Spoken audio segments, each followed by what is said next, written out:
मधुशाला 1933 में लिखी गई थी, 1933, और 1935 में पहली दफे उसका प्रकाशन हुआ। पहली बार बाबूजी ने मधुशाला बनारस हिंदू यूनिवर्सिटी में एक कवि सम्मेलन हुआ तो वहाँ सुनाई थी। तकरीबन 135 उसके क्षण हैं, पंक्तियां हैं, और जब शुरू किया तो फिर लोगों ने उनको रुकने नहीं दिया और पूरी 135 पंक्तियां उनको याद थी और पूरी 135 पंक्तियां उन्होंने एक ही सिटिंग में उनको गा करके सुनाया था। उसके बाद काफ़ी वो प्रचलित हो गई मधुशाला, और आज भी मुझे बड़ा ताज्जुब है कि आज के भी बहुत से लोग हैं यहाँ पर जो कि उसको सुनना चाहते हैं। कुछ पंक्तियाँ उसकी सुना देता हूँ। बाबूजी तो इसे गा करके सुनाया करते थे, यहाँ तो गाने लायक मैं हूँ नहीं। कि मदिरालय जाने को घर से चलता है पीने वाला, मदिरालय जाने को घर से चलता है पीने वाला, किस पथ से जाऊं असमंजस में है वो भोला भाला।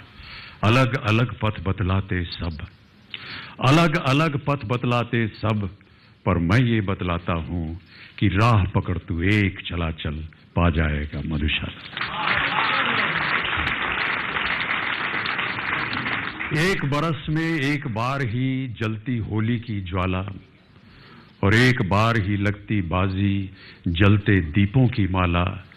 दुनिया वालों किंतु किसी दिन आ मदिरालय में देखो कि दिन को होली रात दिवाली रोज मनाती मधुशाला। मुसलमान और हिंदू हैं दो, एक मगर उनका प्याला, एक मगर उनका मदिरालय, एक मगर उनकी हाला। दोनों रहते एक न जब तक मंदिर मस्जिद में जाते, बैर बढ़ाते मंदिर मस्जिद मेल कराती मधुशाला।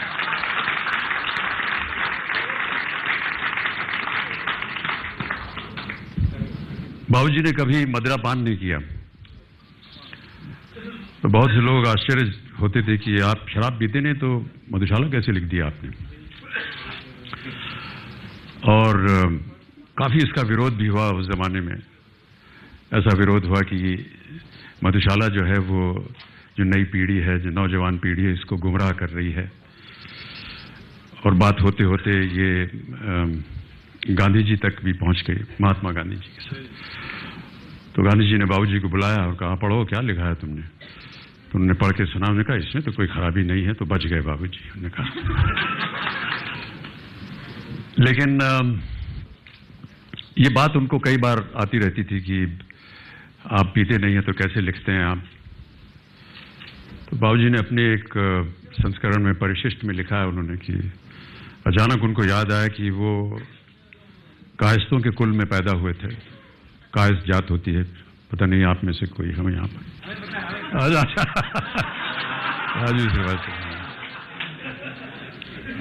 तो कायस्तों के कुल में पैदा हुए जो कि पीने के लिए बहुत मशहूर थे और प्रसिद्ध थे।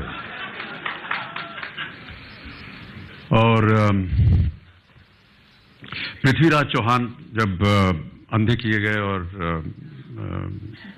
शाहबुद्दीन गौरी के दरबार में उनको लाया गया अंधे होकर के, उनको शब्द वेदी बाण चलाने की जब बात हो रही थी, तो उस समय चंद बरदाई जो कि दरबार में थे, उनकी एक रोसो छपी थी, जिसमें एक छप्पे में उन्होंने बयान किया था कि अलग अलग जाति के लोगों को अगर प्रधान बना दिया जाए, अलग अलग जाति के लोगों को अगर प्रधान बना दिया जाए तो उनका व्यवहार कैसा होगा। तो वैसे ही उन्होंने कहा कि ऐसे मन से उन्होंने सोचा, अभी याद नहीं क्या था वो रासो, कि क्षत्रिय होए प्रधान खाए खंडव दिखरावे। क्षत्रिय को अगर आप प्रधान बनाएंगे देश का तो खाएगा और खंडव यानी तलवार दिखाएगा।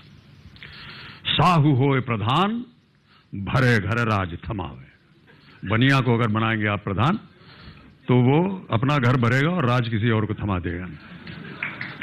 और कायत होए प्रधान हो निसी रहे पियन, तो दिन भर जो है वो पीता ही रहेगा कायस्त।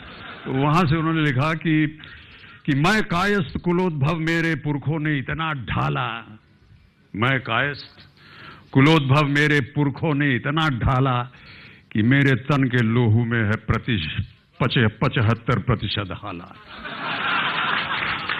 और पुश्तैनी अधिकार मुझे है मदिरालय के आंगन पर, पुश्तैनी अधिकार मुझे है मदिरालय के आंगन पर। मेरे दादों परदादों के हाथ बिकी थी मधुशाला।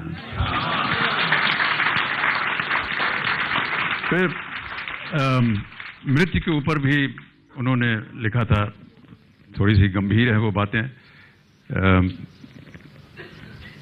यम के ऊपर कि यम आएगा साकी लेकर हाथ लिए काली हाला, पी न होश में फिर पाएगा सुरावी सुध ये मत वाला, ये अंतिम बेहोशी अंतिम साकी अंतिम प्याला है, पथिक प्यार से पीना इसको फिर न मिलेगी मधुशाला।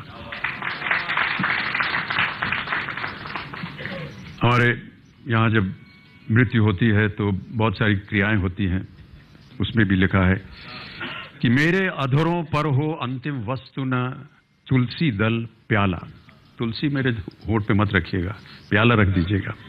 और मेरी जिह्वा पर हो अंतिम वस्तु न गंगा जल हाला, गंगा जल की जगह हाला रखिएगा। मेरे शव के पीछे चलने वालों याद इसे रखना, राम नाम है सत्य न कहना, कहना सच्ची मधुशाला। और मेरे शव पर वो रोए हो जिसके आंसू में हो हाला, मेरे शव पर वो रोए हो जिसके आंसू में हाला, आह भरे वो जो हो सुरभित मदिरा पीकर मतवाला, दे मुझको वे कंधा जिनके पद मद डगमग होते हैं, दे मुझको वे कंधा जिनके पद मद डगमग होते हों, और जलूं उस ठौर जहां पर कभी रही हो मधुशाला। और चिता पर जाए उंडेला पात्र न घृत का पर प्याला, और चिता पर जाए उंडेला पात्र न घृत का पर प्याला, घंट बंधे अंगूर लता पर मध्य न जल हो पर हाला, प्राण प्रिय यदि श्राद्ध करो तुम मेरा तो ऐसे करना कि पीने वालों को बुलवाकर खुलवा देना मधुशाला।